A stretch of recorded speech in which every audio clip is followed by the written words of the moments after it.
Buenas, hoy vamos a hablar un poco del apartado 3.4 del diseño curricular de la educación inicial de Neuquén, que se titula Inscripciones políticas y pedagógicas que nos definen, trabajadoras y trabajadores de la educación, un trabajo intelectual de carácter profesional. Lo primero que nos dice este apartado es una cita del maestro Luis Iglesias, referente de la escuela nueva de nuestro país, que define el papel del maestro en la educación con palabras como movimiento, lucha, cambio, creación, transmisión, transformación. Y habla de un sentido humanista y liberador, una persona que piensa, reflexiona y decide. Hablamos de nuestro trabajo docente como una práctica social reflexiva situada, autónoma y de carácter colectivo. ¿Qué quiere decir esto? Que tenemos que ir definiendo los métodos y las formas y las relaciones que se van a establecer en nuestro trabajo y no están predefinidas de antemano.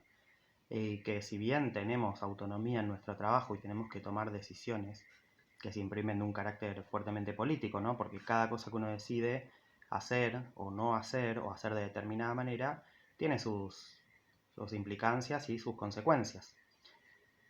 Y al mismo tiempo, ese trabajo que realizamos con nuestra propia conciencia y nuestras decisiones no puede ser si no es de carácter colectivo. ¿Sí? Tenemos que hacerlo con otros y otras porque trabajamos en instituciones y porque nuestra tarea tiene un sentido social, un poco como señalaba el maestro Luis Iglesias.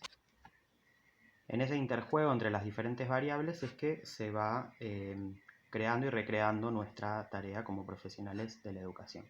Ahora vamos a ver un poco algunas tradiciones, algunos enfoques que marcaron la tarea docente históricamente, pero tienen algunas persistencias. Y vamos a ver cómo conseguimos hoy nuestro trabajo a partir de lo que nos propone el diseño y las normativas actuales.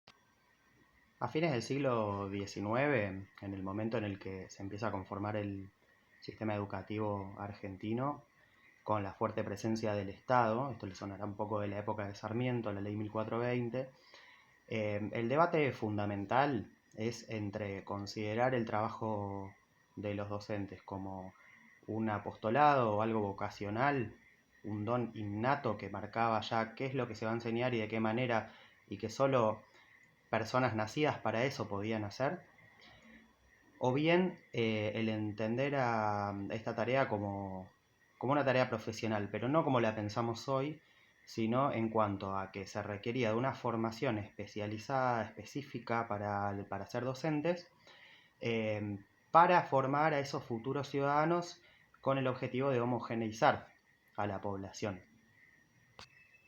El problema de estas dos tendencias es, por un lado, que la idea de apostolado o de vocación nos impide reclamar por nuestras condiciones de trabajo, nos impide reconocernos como trabajadores. Si uno realiza una tarea que es como una especie de misión o de don divino, no tiene capacidad de reclamar por la manera en que se va a llevar a cabo este trabajo y también va a cargar con el peso de la responsabilidad de todo lo que sucede a partir de ello. Por el otro lado, esta idea de ser profesionales, pero con el objetivo de erradicar la ignorancia y formar a los futuros ciudadanos, es decir, sin ningún tipo de experiencia situada o de pensamiento crítico, lo que hace es que nos convierte como en meros instrumentos, y se le llama enfoque funcionalista.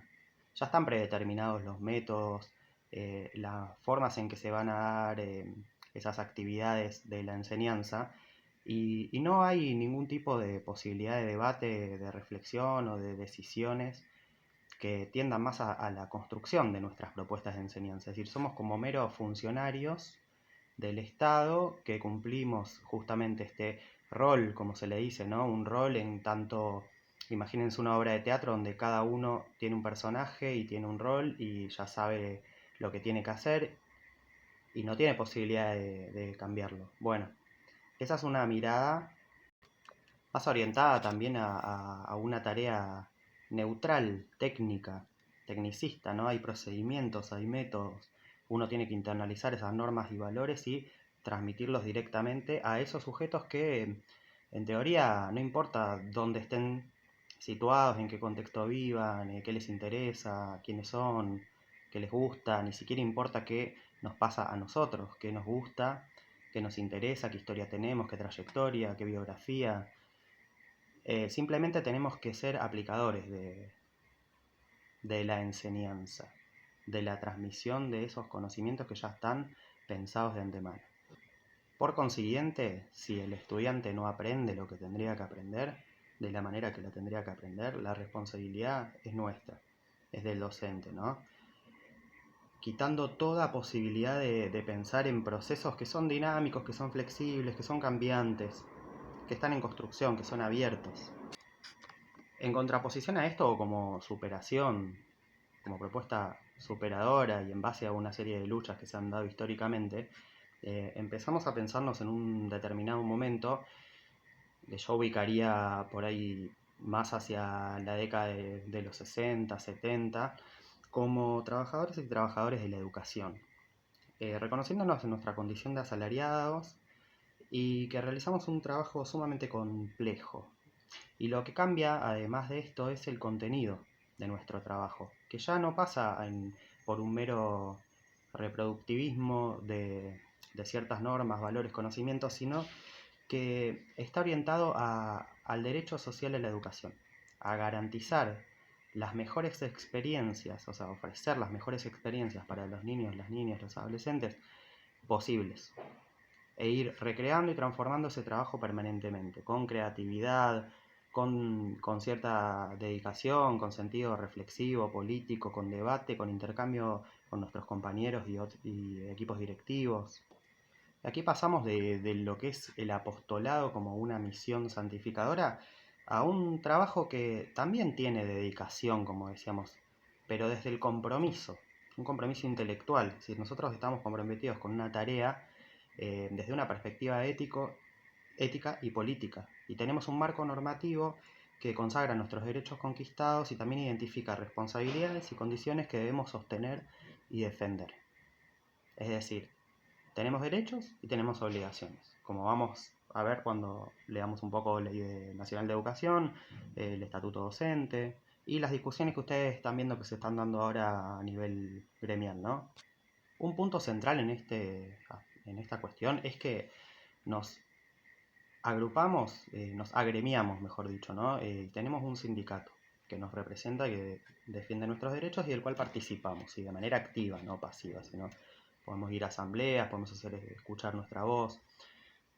Más allá de que pueda funcionar mejor o peor, o haber más o menos democracia interna, ¿no? Pero eso sería como un avance en términos de democratización y reconocimiento de nuestro trabajo como una tarea intelectual, profesional y como asalariados. Y avanzamos en el sentido de que el Estado es el garante de asegurar las trayectorias en las mejores condiciones para los y las estudiantes, ¿sí? De que puedan ingresar a las escuelas, permanecer, tener las mejores experiencias y egresar de ellas. Para que esto sea posible, en vez de colocar la carga vamos a decir, del éxito de las propuestas de enseñanza únicamente en los docentes, vamos a hablar de un Estado que tiene que responsabilizarse por ofrecer las mejores condiciones, ya que hay una serie de variables, carga horaria, física, mental, las condiciones de trabajo, ¿sí? La responsabilidad social y civil, que hacen a una complejidad muy grande de la tarea docente. Y nos vamos a encontrar en este doble juego que un poco hablamos en clase. Por un lado, todo eso tiene que asegurarse y el Estado es quien lo tiene que garantizar. Piensen, por ejemplo, en las docentes trabajando doble turno, en docentes de secundaria recorriendo 8, 9, 10 escuelas. Ahora bien, por el otro lado, también otra cosa que hablamos, ¿sí? Eso no quita que nuestro trabajo dependa de esas condiciones, pero también de cómo nos organizamos, del compromiso que tenemos y del profesionalismo con el que llevamos a cabo la tarea. Hacemos visibles los conflictos, reconocemos las relaciones de poder, las tensiones que hay en cualquier institución y en las relaciones humanas de por sí. Y ni hablemos de las relaciones que tienen que ver con lo laboral, ¿sí? Entonces ahí somos sujetos que portamos con una historia, que tenemos nuestros posicionamientos políticos, nuestros objetivos, nuestras intencionalidades, eh, incluso nuestras motivaciones, y acá vayan conectando con el video de Muriel Santana que les pedí para esta misma clase. ¿Desde dónde encaramos este trabajo? Si lo vamos a encarar solamente desde una pretensión de obtener salarios y condiciones laborales, hay algo que nos va a estar faltando, que va a ser fundamental y que es lo que sostiene cualquier tarea de lo humano y una tarea que tenga que ver con el trabajo. Si uno no le encuentra sentido a lo que hace, si no conecta en algún punto con algo del orden del deseo, se va a encontrar con límites permanentemente, con malestares constantes. Hay límites que son sanos porque nos permiten reconocer hasta dónde llegamos y reinventarnos, y hay límites que nos pueden hacer dar la cabeza contra la pared y hundirnos, y darnos cuenta que no nos interesa lo que hacemos y que la única retribución que percibimos es la monetaria. Si les pasa eso, van a tener que repensar por ahí la elección de la profesión, ¿sí? Esta profesión tiene ambas vertientes. Lo cual no quiere decir que no nos pueda pasar que en un momento nos sintamos mal y no tengamos ganas de ir a trabajar al jardín, por ejemplo, pero tenemos que ir hacia el fondo de la cuestión, reconocer si eso tiene que ver con algo del trabajo en sí. Realmente lo que nos interesa no es el trabajo con las infancias y enseñar y construir conocimiento, tiene que ver con otra cosa quizás. Porque hay a veces dinámicas institucionales, uno puede sentirse incómodo por un montón de cuestiones, y hay que hacer un trabajo reflexivo, incluso hasta a veces por medio de la terapia personal que pueda tener cada uno, y con articulación de espacios de debate y de diálogo institucionales, y que ayuden a sostenernos también. Pero lo importante es identificar si lo que a veces nos genera malestar a la hora de ir a trabajar al jardín tiene que ver realmente con que no nos interesa del todo o no nos retribuye integralmente la tarea, o con otras cuestiones, que ahí sí, que hacen bien profundamente al trabajo docente y a sus condiciones. Entonces cerramos con lo que nos dice Justa Espeleta, que habla de un sujeto entero, justamente en el sentido que se los planteaba, que tiene que superar los mandatos del deber ser y del rol, entendiendo que la concepción del maestro, que lo recorta solo como portador y transmisor de valores y conocimientos, pudo replantearse gracias a aquella categoría que permitió abordar simultáneamente al profesional y al trabajador asalariado, que era lo que les estaba comentando recién. Entonces nos desafía a constituirnos como protagonistas, ¿sí? A hacernos cargo de nuestro propio trabajo y de lo que implica, y de que el docente como sujeto entero se apropia, interpreta, decide y desempeña su trabajo. Un trabajo que tiene una parte autónoma, donde hay que respetar la forma en que cada uno lo logra organizar y desarrollar, pero que tiene un carácter social por lo que implica esa función, y también porque hace a lo colectivo, porque nadie puede simplemente, como se decía, cerrar la puerta, trabajar solo, aislarse y hacer lo que le parece. Espero que les haya servido un poco este recorrido por las páginas del diseño curricular. Nos vemos prontito.